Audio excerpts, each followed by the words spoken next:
J.K. A Work Story. My workmate J.K. arrived for his shift, walked up to me and the bike I was building asked, "Do you believe in Christmas miracles?"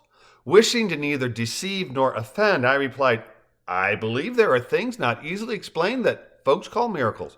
Why? What's up?" "What's up is that you are my Christmas miracle," he replied, his COVID mask hiding his just kidding smile even as the crinkling crow's feet telegraphed its presence.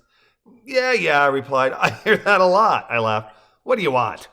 "Do you know another guy named Keith Kennel?" "There is no other guy named Keith Kennel," said I. "If you spell my name correctly, then you will find I am literally the only Keith A. Kennel who appears in a Google search. Awfully hard for me to hide." Cops looking for me again? Not that I know of, but last night I was searching Facebook Marketplace looking for a 1990s Trek 930 frame, and I saw one that looked perfect. Know who that belongs to? My guess is me if you found my ad for the bike. I did, and it's exactly what I want. Can you tell me anything about this Keith character? Known him long, he kidded. Long, but not well, I replied enigmatically. You want to buy my bike? I think I do. No, I know I do. It's exactly what I'm looking for. I'd listed the 930 because I don't ride it and it deserves to be loved, not hung from a hook and admired. A beautiful bike harkening back to Trek's made in the USA heyday. It is a precious lug frame, true temper OX tubing wonder I'd built up from parts into a very functional, time-specific head turner for bike folks in the know.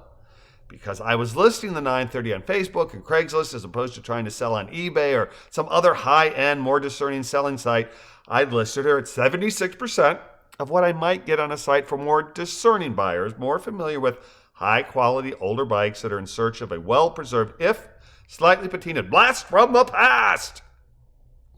JK lives far away and only works 2 short shifts per week. I'd cycle to work and plan to ride home, but after discussing when he'd like to see my green machine, timing, schedules, and distance prompted me to ask if he'd like to drive me and my bike home and come see the 930. He did. We did.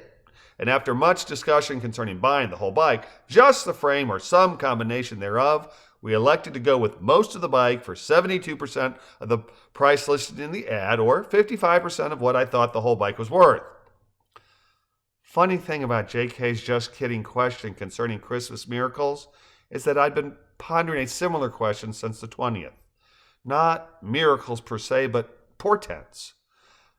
On 12/20, a former workmate contacted me to let me know that a wonderful man I'd known back in Cedar Rapids, Iowa, a half dozen years back had died of COVID. And I remarked how odd that was, as I had literally been thinking of our mutual friend as I cycled home the night before. December 12, 2020 was also the 12th anniversary of the death of my mother, which got me thinking about signs, portents, and confirmation bias. I do not believe in miracles, but I do believe that in our attempt to make sense of our world that we create false equivalencies between correlation and causation. Likewise for the fact that J.K. inquired about my 930 and my older son's 30th birthday. A sign, a portent. Nope. Just a coincidence. I do not believe in signs. I do believe in confirmation bias, and this Christmas week, those 2 incidences and coincidences reminded me that though most of us like to think that God is speaking to us in mysterious ways, what's actually happening is that we're just trying to make sense of the big cosmic vectors that bump us all around as we live and breathe on our big blue pool table of a world, and that we're just kidding ourselves when we ascribe rather than describe the tenuous connections between thought, reality, and desire. I pray we all have a Merry Christmas.